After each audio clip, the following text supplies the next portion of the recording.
Welcome back to the study with Suraj YouTube channel. दोस्तों स्वागत है आपका अपने YouTube channel study with Suraj में। दोस्तों आज की इस वीडियो में हम यूनिट 1 क्लासिकल पॉलिटिकल फ़िलॉसफी का लेसन 2 पढ़ेंगे, जो कि एरिस्टोटल की ज़िंदगी से डील करता है, एरिस्टोटल की फ़िलॉसफी के साथ डील करता है। इससे पहले हमने प्लेटो के बारे में लेसन 1 में पढ़ा, जहाँ पर हमने डिफरेंट फॉर्म्स ऑफ गवर्नमेंट के बारे में जाना। फिर प्लेटो के क्या विचार थे एक सरकार को लेकर, राजा को लेकर, उन सभी बातों के बारे में जाना। अगर आप उस वीडियो को नहीं देखते हैं तो शायद आपको ये वीडियो समझ ना आए। तो अगर आपको इस वीडियो को अच्छे से समझना है और इस लेसन को अच्छे से कंप्लीट करना है ताकि आप एग्ज़ाम में लिख सके, तो पहले आपको फर्स्ट लेसन देखना होगा। उसकी लिंक आपको डिस्क्रिप्शन बॉक्स में मिल जाएगी। ओके, तो लेसन 2 है जो वो एरिस्टोटल की फ़िलॉसफी से डील करता है।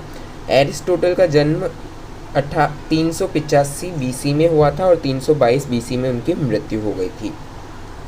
एरिस्टोटल की ज़िंदगी का अगर एक इंट्रोडक्शन ले तो एरिस्टोटल एक ग्रीक फिलोसोफर थे, स्टूडेंट थे प्लेटो के। प्लेटो को पिछले चैप्टर में हमने कंप्लीट किया है और एरिस्टोटल ने बहुत सारी पुस्तकें लिखी है और बहुत योगदान दिया है पॉलिटिकल साइंस में, पॉलिटिकल फ़िलॉसफी की फील्ड में। ओके, उनके द्वारा मेटाफिज़िक्स, पॉलिटिकल थियरी और बायोलॉजी से रिलेटेड बहुत सारी बुक्स लिखी गई। फ़िलॉसफी को वो प्रैग्मेटिक ग्राउंड में देखते थे। उनका मानना था कि चीज़ों को एम्पिरिकल ऑब्जर्वेशन करना चाहिए चीज़ों का। जैसे कि देखिएगा, प्लेटो के बारे में हमने पढ़ा था। प्लेटो का मानना था, वो फोकस करते थे शुड बी पर, should be in the sense कि क्या होना चाहिए, कैसा होना चाहिए, कैसे होना चाहिए एट्सेट्रा पर। लेकिन यहाँ पर एरिस्टोटल फोकस करते हैं क्या है, कैसे है, क्यों है पर फोकस करते हैं। ओके, एम्पिरिकल एविडेंसेस पर फोकस करते हैं एरिस्टोटल कि भाई अगर कुछ भी चीज़ है, मान लीजिएगा कि आप यूट्यूब पर अगर कोई वीडियो देख रहे हैं तो क्यों देख रहे हैं, उसके पीछे का रीज़न क्या है। फैक्ट्स एंड फिगर्स पर काम करने की बात करते हैं एरिस्टोटल। हालांकि ये अपने गुरु जो थे, इनके गुरु थे प्लेटो, प्लेटो के स्टूडेंट हैं एरिस्टोटल। इनके बीच बहुत सारे डिफरेंसेस है। कहीं ना कहीं एरिस्टोटल जो है वो प्लेटो के अगेंस्ट गए हैं और उनके जो आइडिया है, आइडियलिज्म प्लेटो का जो थे, उनके खिलाफ बोला है। और Aristotle believed in studying what exist and emphasized the importance of polis. Polis का मतलब होता है सिटी स्टेट। सिटी स्टेट से क्या तात्पर्य है, एक ऐसा स्टेट जहाँ पर गवर्नमेंट है, पॉपुलेशन है, एडमिनिस्ट्रेशन है। Okay, For Aristotle, man is a political animal naturally inclined to form political communities. Aristotle का मानना था कि जो मनुष्य है ना, वो एक राजनैतिक प्राणी है। बिना किसी राजनीति के भी वो कहीं ना कहीं एक राजनीतिक कम्युनिटी का गठन कर लेगा, एक पॉलिटिक्स का गठन कर लेगा, पॉलिटिकल कम्युनिटी का। तो अगर हम बात करें एरिस्टोटल के द्वारा लिखी गई इम्पोर्टेंट बुक्स की या इम्पोर्टेंट वर्क्स की, तो निकोमेचिन एथिक्स जो है वो बहुत इम्पॉर्टेंट है, जहाँ पर उन्होंने एथिक्स पर फोकस किया, वर्चू, मोरल कैरेक्टर पर फोकस किया। देन पॉलिटिक्स, यहाँ पर उन्होंने डिफरेंट काइंड्स ऑफ गवर्नमेंट्स के बारे में बात की है, ओलिगार्की, डेमोक्रेसी, एरिस्टोक्रेसी एट्सेट्रा पर गहन मतलब रिसर्च की है फैक्ट्स एंड डेटा के हिसाब से, और सिटी स्टेट के बारे में यहाँ पर बताते हैं पॉलिटिक्स में। मेटाफिज़िक्स में ये एक्सप्लोर करते हैं नेचर ऑफ रियलिटी, कि अगर आप किसी चीज़ें, मान लीजिएगा कि आप एक पेन यूज़ कर रहे हैं, तो उस पेन के अंदर क्या क्या चीज़ें यूज़ की गई है, उसके अंदर जो पेन की नोक होती है वो कैसे बनती है, इंक कैसे बनती है एट्सेट्रा, उसका जो रियल एग्जिस्टेंस है उस पर रिसर्च की गई है इसमें। देन रेटोरिक इन की the way of communicating with others, the art of persuasion, मतलब कि आप किस तरीके से लोगों के साथ कम्युनिकेट करते हैं, रेटोरिक में ये लिखा गया है। पोएटिक्स में डिफरेंट काइंड्स ऑफ स्टोरीज़ है, जिसमें थियरीज़ है, लिटरेरी थियरीज़ जो कि पर्टिकुलर ट्रेजेडी से रिलेटेड है। बहुत सारी बातें यहाँ पर बताई गई है एरिस्टोटल के द्वारा। Aristotle on virtue and moral action, Aristotle's ethical theory is based on the concept of virtue. तो एरिस्टोटल की जो एथिकल थियरी है वो वर्चू पर बेस्ड है, which is a habitual disposition to act rightly. According to him, moral virtues are acquired through practice and lie in mean between two extremes, deficiency and excess. यहाँ पर Aristotle का मानना था कि वर्चू जो है वो बहुत इम्पॉर्टेंट है। वर्चू हमें जन्म से नहीं मिलता, हम जब पढ़ते हैं, देन हम स्टडी करते हैं डिफरेंट थिंग्स, हम जो ज़िंदगी के डिफरेंट आयाम्स होते हैं उससे हम सीखते हैं, वो हम एक्वायर्ड करते हैं वर्चू। और मोरल वर्चू क्या होता है? मोरल वर्चू होता है कि मान लीजिएगा पहले आपको किसी चीज़ से मतलब कि माउंटेन क्लाइंबिंग में बहुत डर लगता था, लेकिन आपने एक बार चढ़ने की कोशिश की, तो उस डर और कोशिश के बीच का जो साहस है ना, उसे ही वो मोरल वर्चू की परिभाषा देते हैं कि वहीं से आता है कि जो मोरल वर्चू है वो प्रैक्टिस से आता है। प्रैक्टिस इन द सेंस कि वो कहते हैं ना, practice makes a person perfect. तो यहाँ पर एरिस्टोटल प्रैक्टिस पर ज़्यादा बिलीव करते थे। Then comes theory of state. यहाँ पर देखिएगा, आपको कंपैरिजन करना है। यहाँ पर प्लेटो का जब आप पिछला लेसन पढ़ते हैं या फिर आप उस वीडियो को देखते हैं, तो वहाँ पर आप पाएंगे प्लेटो मानता था एक आदर्श स्टेट ऐसा स्टेट होता है जहाँ पर लोग बैलेंस से रहे, मतलब कि समन्वय से रहे। कोई भी ना अमीर है ना गरीब है, सबके बीच बराबरी का मतलब कि प्रॉपर्टी है, राइट्स है, एवरीथिंग इज़ देयर। बट यहाँ पर एरिस्टोटल का मानना था कि एक स्टेट कैसा होना चाहिए? एक स्टेट होना चाहिए mixture of oligarchy and democracy. एक स्टेट होना चाहिए जहाँ पर पॉपुलेशन हो, जहाँ पर जो शासक है वो चुना जाए जनता के द्वारा, ओके, ना कि कोई आदर्श समाज से कोई भी मतलब फिलोसफर किंग कोई भी ना हो। यानी कि प्लेटो का मानना था कि there should be a philosopher king, और फिलोसफर किंग जो कि जिसके पास ज़्यादा नॉलेज है, जो जानता हो कि लोगों की भलाई कहाँ पर है। लेकिन यहाँ पर एरिस्टोटल का मानना था कि भाई एक पॉलिस स्टेट जहाँ जो होता है वहाँ पर क्या होता है कि पॉलिटिकल कम्युनिटी होगी। पॉलिटिकल कम्युनिटी कैसे बनाई जाएगी? कि लोगों के द्वारा चुनी जाएगी। यहाँ पर एरिस्टोटल का मानना था कि ओलिगार्की प्लस डेमोक्रेसी मिलाकर एक आइडियल स्टेट बनता है। आइडियल स्टेट मतलब कि सबसे अच्छा जो स्टेट होता है वो डेमोक्रेसी और ओलिगार्की को मिलाकर एक जो नया स्टेट आता है वो कौन सा होता है? Middle class. कि मिडिल क्लास में ना कोई अमीर है ना कोई गरीब है, सभी अपने अपने कार्य से कार्य रखते हैं और सभी लोगों की भलाई का ही कार्य यहाँ पर होगा, okay. Rule of law and constitution, यहाँ पर एरिस्टोटल का मानना है। देखिएगा वहाँ पर जब हम प्लेटो को पढ़ते हैं, मैं यहाँ पर अगेन एंड अगेन प्लेटो को कंपेयर कर रहा हूँ एरिस्टोटल के साथ, क्योंकि यहाँ पर हमें कंपैरिजन के साथ ही पढ़ना होगा। तो प्लेटो के बारे में जब हम पढ़ते हैं कि प्लेटो क्या कहते हैं रूल ऑफ लॉ के बारे में, तो देखिएगा प्लेटो का मानना था कि there should be a philosopher king जो बताएगा कि क्या गलत है क्या सही है एक्सेट्रा, ओके। लेकिन एरिस्टोटल का मानना है कि भाई कोई कॉन्स्टिट्यूशन होना चाहिए जो क्लियरली डिफाइन करे लोगों की शक्तियों को, कि भाई एक किंग या फिर प्राइम मिनिस्टर या प्रेसिडेंट जो होगा उसकी क्या शक्तियाँ रहेगी, लोगों की क्या शक्तियाँ रहेगी, क्लियरली डिफाइन करे। जो कॉन्स्टिट्यूशन, आप अगर इंडिया का कॉन्स्टिट्यूशन देखें तो वहाँ पर आप पाएंगे कि भारत में कॉन्स्टिट्यूशनल गवर्नमेंट है, संवैधानिक सरकार है, जहाँ पर संविधान सर्वोपरि है। संविधान में जो शक्तियाँ सरकार को प्रदान की गई है वो सरकार उस शक्तियों के हिसाब से कार्य करती है। तो एरिस्टोटल का भी मानना यही था कि एक कॉन्स्टिट्यूशनल गवर्नमेंट का गठन होना चाहिए। The best system of government, तो यहाँ पर बेसिकली देखिएगा बेस्ट सिस्टम ऑफ गवर्नमेंट क्या कहेंगे, तो एरिस्टोटल का मानना था कि पॉलिटी जो है वो बेस्ट फॉर्म ऑफ गवर्नमेंट है, या कहे बेस्ट सिस्टम ऑफ गवर्नमेंट है जो प्रैक्टिस किया जाना चाहिए। क्यों? क्योंकि यहाँ पर ओलिगार्की और डेमोक्रेसी दोनों का मिश्रण होता है।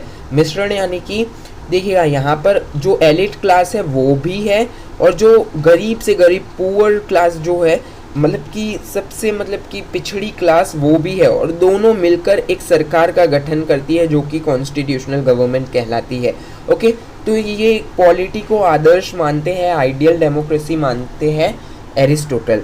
Nature of composition of the ideal state, अब यहाँ पर नेचर ऑफ कंपोजिशन के बारे में बताते हैं कि किस तरीके से कंपोज किया जाना चाहिए एक स्टेट को। देखिएगा यहाँ पर हमने पढ़ा कि जो बेस्ट फॉर्म ऑफ गवर्नमेंट है वो पॉलिटी है। पॉलिटी मैंने आपको बताया कैसी गवर्नमेंट, जहाँ पर कॉन्स्टिट्यूशन लॉ डिफाइन करता हो, जो किंग क्वीन या फिर prime minister president what ever the form of government is select की जाती हो, इलेक्ट की जाती हो, किसके द्वारा? जनता के द्वारा, चाहे वो एलिट क्लास है या फिर पुअर क्लास है। अब वो कैसे कंपोज्ड की जाएगी उसके बारे में अगर हम चर्चा करें तो उसमें Aristotle's ideal state is one in which citizens pursue there virtue the good life, मतलब कि उनका सिटीजन्स जो है, एक स्टेट के सिटीजन्स जो है वो एक दूसरे की भलाई के लिए कार्य करें, और अगर ना करे तो उनके ऊपर कोई डर बना रहे कि भाई एक कॉन्स्टिट्यूशन है और अगर हम कुछ गलती करते हैं तो उस कॉन्स्टिट्यूशन के आर्टिकल एन नंबर में ये लिखा हुआ है कि अगर कोई चोरी करता है तो उसको ये सज़ा दी जानी है। तो I hope you are able to understand कि आइडियल स्टेट क्या है एरिस्टोटल के हिसाब से। The state should provide conditions for moral and intellectual development, मतलब कि एरिस्टोटल का मानना है कि स्टेट कहीं ना कहीं स्टेट को कहीं ना कहीं प्रोवाइड करवाना चाहिए लोगों को इंटेलेक्चुअल डेवलपमेंट के लिए, मोरल डेवलपमेंट के लिए resources, places etcetera, but it must be realistic unlike Plato's idealist और आइडियल रिपब्लिक। मतलब कि सारी चीज़ों जो एरिस्टोटल कह रहे हैं कि कहीं ना कहीं कोई मान लीजिएगा कि अगर आपको कुछ ज्ञान एक्वायर करना है तो आपके पास कोई पुस्तक होनी चाहिए, चाहे वो पॉलिटी की हो या फिर साइंस से रिलेटेड हो या कॉमर्स से रिलेटेड हो। ओके, तो आपके पास पुस्तक होनी चाहिए। अगर पुस्तक है तो पुस्तक को बैठकर पढ़ने की एक जगह होनी चाहिए जहाँ पर लाइब्रेरी है। तो अगर लाइब्रेरी होगी तो आप पढ़ पाएंगे अच्छे से, आप फोकस माइंड से पढ़ पाएंगे। तो यहाँ पर रियलिस्टिक बातों की बात करते हैं कि भाई ये है तो व्यक्ति definitely morally and emotionally virtue हो जाएगा। लेकिन प्लेटो का क्या मानना था कि भाई देखिएगा, एबिलिटी जिसकी जितनी है उसको उतना ही पढ़ना चाहिए, और सबसे ज़्यादा पढ़ना किसे है, फिलोसफर किंग को। ओके, तो यहाँ पर देखिएगा ये कंपैरिजन थी। Aristotle state consist of middle class, Aristotle की जो स्टेट है उसमें मिडिल क्लास को ज़्यादा जोर दिया गया है कि भाई मिडिल क्लास जो है वो सबसे बेस्ट फॉर्म ऑफ क्लास है। मतलब कि जो लोग होते हैं ना ज़्यादा गरीब है ना ज़्यादा अमीर है, यहाँ पर सभी लोग सद्भावना से बैलेंस ऑफ मनी और प्रॉपर्टी, पावर एट्सेट्रा के साथ रह रहे हैं। Okay, he rejected extreme egalitarian society, Aristotle ने इगैलिटेरियन सोसाइटी जो थी उसको रिजेक्ट किया है, और balance of distribution of wealth and power को भी रिजेक्ट किया है। मतलब कि एरिस्टोटल का मानना था कि प्लेटो कहते हैं कि जो कम्युनिटी है की भावना से सभी को रहना चाहिए। उन्होंने कहा ठीक है चलिए कम्युनिटी की भावना से रहते हैं, लेकिन जब मान लीजिएगा कि फॉर एन एग्जाम्पल कि मान लीजिएगा कि कोई फैक्ट्री है, यहाँ पर आप कार्य करने गए। अब यहाँ पर क्या होगा कि जब आपको बताया जाएगा कि आप चाहे काम करें या ना करें, आप सभी को 500 रुपये पर डे वेज मिलेगा। ओके, अब यहाँ पर क्या होगा, कुछ आलसी लोग होंगे जो बैठ जाएंगे, बोलेंगे भाई काम करो या ना करो, कम्युनिटी के तरीके से रहना है, मतलब कि उनका जो वेज है, डेली वेज है, वो तो मिलना ही है। तो वो मतलब कि आराम करेंगे, काम में आलसीपन दिखाएंगे एट्सेट्रा। और कोई व्यक्ति है जो बहुत काम कर रहा है, फिर उसे भी कहीं ना कहीं लगेगा कि भाई जब वो नहीं कर रहा और उसे भी पूरे पैसे मिल रहे हैं तो मैं क्यों पूरा काम करूं। तो एरिस्टोटल का मानना था कि भाई ऐसा कुछ नहीं होना चाहिए, प्राइवेट ओनरशिप होनी चाहिए, और यहाँ पर जो वेल्थ है वो अपनी एबिलिटी के हिसाब से गेन करनी चाहिए। जो जितना हार्ड वर्किंग होगा उतनी वेल्थ वो अक्वायर करेगा, जो जितना हार्ड वर्किंग होगा उतनी पावर वो अक्वायर करेगा। ओके, तो सब कुछ आपके पास है, सिर्फ आपको हार्ड वर्क करना है, एरिस्टोटल का ये मानना था।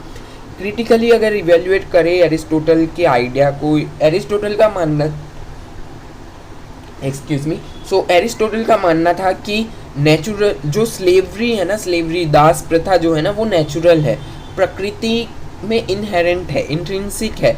इंट्रिंसिक इन द सेंस कि भाई स्लेव्स के बिना कुछ भी काम नहीं हो सकता। अगर स्लेव्स नहीं होंगे तो मास्टर अपना काम नहीं करवा पाएंगे, और स्लेव्स नहीं होंगे तो लोग कैसे अपना गुजर बसर करेंगे।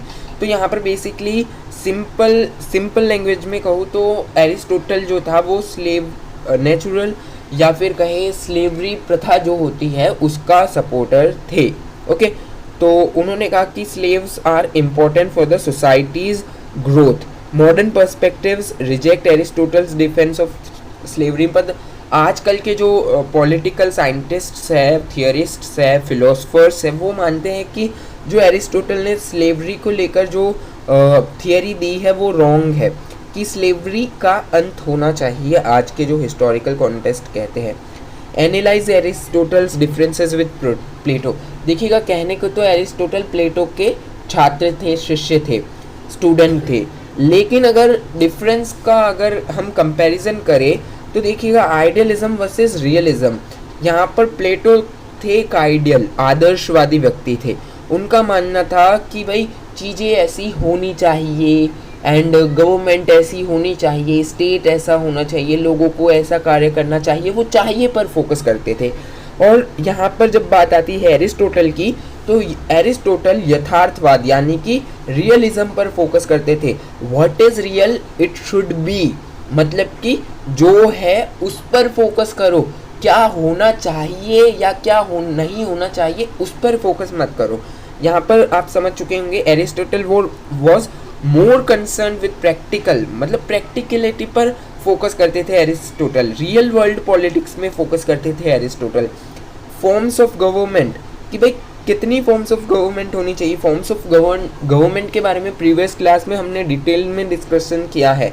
प्लेटो preferred a philosopher king, philosopher king कौन होते हैं वो प्रीवियस क्लास आपको देखनी होगी, उसकी लिंक आपको डिस्क्रिप्शन बॉक्स में मिल जाएंगी।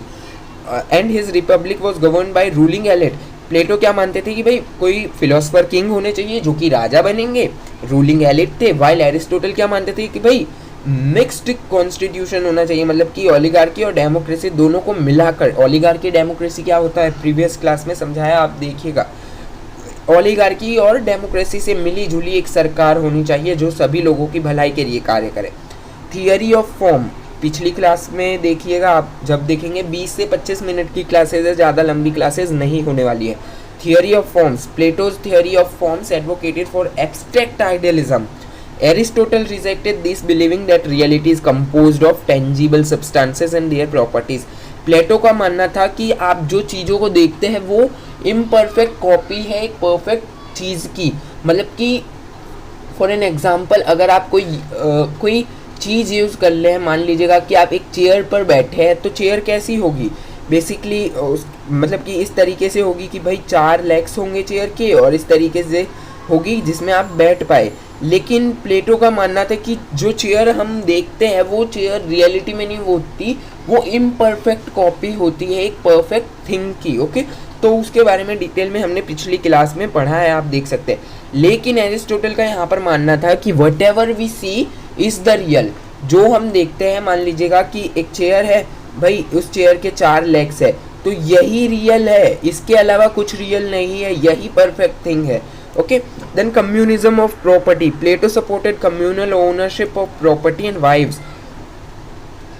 प्लेटो ने कम्युनल ओनरशिप पर सपोर्ट किया, उसका सपोर्ट किया और कहा कि भाई there should not be private property और private families.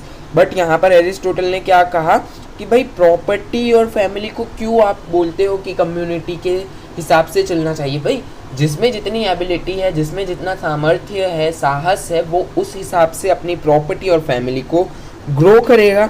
Individuals have responsibility to grow their family and property. Okay, conception of virtue in Nicomachean ethics. So Nicomachean ethics में एरिस्टोटल ने वर्च्यू के बारे में क्या कॉन्सेप्ट कहा है। Aristotle defines virtue as a disposition to act in the right way. Virtue क्या है, जब आप अच्छे कार्य करते हैं। सोसाइटी में देखिएगा, अगर आप कुछ गलत कार्य करते हैं तो सोसाइटी आप पर प्रेशर बनाएंगी कि देखो भाई इन्होंने क्या गलती कर दी है, अब ये समाज में किसी को मुंह दिखाने लायक नहीं रहे, एट्सेट्रा। तो यही है social virtue. And residing in mean between efficiency and excess, virtue is not inherent but developed through habit and education. Aristotle का मानना था कि virtue जो है वो जन्म से नहीं होता, ये एक्सपीरियंसेस से, स्टडी से, एजुकेशन से ये हमारे अंदर आता है, हैबिट से आता है। किसी को हैबिट हो गई कि भाई स्मोकिंग डेली करनी है 8 बजे, एंड किसी को हैबिट है कि भाई कुछ ना कुछ डेली जूस वगैरह पीना है, etcetera. Habits define your virtue. Intellectual virtues like wisdom, understanding are developed through instructions, while moral virtues like courage and temperance are acquired through practice. तो courage के बारे में मैंने आपको बताया कि मान लीजिएगा कि आपको कोई पहाड़ चढ़ना है, पहले आपको डर लगेगा कि भाई इतना ऊंचा पहाड़ कैसे चढ़ूंगा, जब आप प्रैक्टिस करेंगे, कोशिश करेंगे तो ये ईजी लगेगा। तो यहाँ पर एरिस्टोटल का सिंपली मानना है कि practice makes a person perfect, कि आप जो आपके अंदर जो भय है वो प्रैक्टिस से दूर किया जा सकता है। Virtue is essential for achieving eudaimonia, the highest human good, की सबसे ज़्यादा जो हाईएस्ट ह्यूमन गुड है वो यूडेमोनिया से अचीव किया जा सकता है। ये ऐसे ग्रीक वर्ड है तो प्रोनाउंस नहीं कर पा रहा हूँ। Aristotle's understanding of citizenship. Aristotle का मानना था कि एक सिटीजन का मतलब क्या होता है। मान लीजिएगा कि आप भारत में रहते हैं, हमारा प्यारा देश भारत विभिन्नताओं से भरपूर, तो आप भारत में रहते हैं, सिर्फ रहना मात्र एक नागरिकता नहीं होता। ओके, अगर आप भारत के नागरिक होकर चुनाव प्रचार में या फिर चुनाव प्रणाली में हिस्सा नहीं लेते, पॉलिसी मेकिंग में हिस्सा नहीं लेते, देश से जुड़े मुद्दों में हिस्सा नहीं लेते, तो एरिस्टोटल के हिसाब से आप एक नागरिक नहीं है। हालांकि हमारे देश में कोई ज़बरदस्ती नहीं है, अगर आप चुनाव में वोट डालना चाहे तो भी बढ़िया है और नहीं चाहते तो भी बढ़िया है, लेकिन एक सामाजिक रिस्पॉन्सिबिलिटी हमारे कंधों पर होती है कि गांधी जी ने एक बहुत बढ़िया कोट कहा था, if you want to see the world around you so you will have to see change in you. I think it was the correct और I think it was wrong. So ऐसा ही कुछ कहा था कि अगर आप समाज में बदलाव देखना चाहते हैं तो खुद को बदलना होगा, हिंदी में ऐसे था। तो यहाँ पर एरिस्टोटल का मानना था कि भाई एक सिटीज़न जो है उसको पार्टिसिपेट करना चाहिए पॉलिटिकल प्रोसेसेस में और मतलब कंट्रीब्यूट करना चाहिए सोसाइटी के वेलबींग में। In Aristotle's ideal state only those who actively participate in governance considered full citizens and excludes women, children and slaves. Aristotle जो है वो स्टेट की सिटीजनशिप में से वुमेन, चिल्ड्रन और स्लेव्स को हटाते थे। While Aristotle considered polity the most ideal state. अब यहाँ पर क्वेश्चन उठता है कि पॉलिटी को एरिस्टोटल ने सबसे बढ़िया आइडियल स्टेट क्यों माना गवर्नमेंट का। तो एरिस्टोटल व्यूड पॉलिटी, ओके यहाँ पर डबल स्टार लगाए हैं, as the most ideal state because it is a mixture of democracy and oligarchy. मैंने अगेन एंड अगेन आपको बताया कि प्रीवियस वीडियो देखिए, वहाँ पर मैंने डिफरेंट फॉर्म्स ऑफ गवर्नमेंट के बारे में डिस्कशन डिटेल में की है। Okay, this balance prevents the extreme of wealth and poverty from dominating the political process. तो ये जो डेमोक्रेसी और ओलिगार्की का मिश्रण है जो है वो गरीब से गरीब लोगों को भी गवर्नमेंट प्रोसेस में आने का एक रास्ता प्रदान करता है और अमीर से अमीर लोगों को भी इस प्रक्रिया में भाग लेने का एक मौका प्रदान करता है। ओके, स्पेशली मिडिल क्लास, देखिएगा जब अमीर और गरीब दोनों मिल जाएंगे तो एक अलग सी क्लास आएगी जो कहलाई जाएगी मिडिल क्लास। मिडिल क्लास आके क्या कहेगी कि भाई यहाँ पर बैलेंस हो गया है सोसाइटी में, सोसाइटी अब में अपना कोई एक्सट्रीम अमीर है ना ही कोई एक्सट्रीम गरीब है। इसलिए एरिस्टोटल ने कहा कि भाई आइडियल फॉर्म ऑफ गवर्नमेंट जो है वो पॉलिटी में ही है। ओके, तो आज के लिए इतना ही, मिलते हैं नेक्स्ट वीडियो में। और अगर आपने इस वीडियो को लाइक नहीं किया है तो लाइक कीजिएगा, चैनल को सब्सक्राइब कीजिएगा और कमेंट कीजिएगा ताकि मैं समझ पाऊँ कि वीडियोस में क्या डिफरेंसेस और लाने हैं। आपका फीडबैक बहुत इंप्रूव करता है वीडियोस को। अगर आप मेरी पुरानी वीडियोस को देखें और आज की वीडियोस को देखें तो मेरी कम्युनिकेशन स्किल्स में, मेरे बोलने के तरीके में बहुत डिफरेंस आया है और वो कमेंट्स के ज़रिए ही आता है। तो आज के लिए इतना ही, मिलते हैं नेक्स्ट वीडियो में। धन्यवाद। और ये PDF की लिंक आपको डिस्क्रिप्शन बॉक्स में मिल जाएगी। धन्यवाद।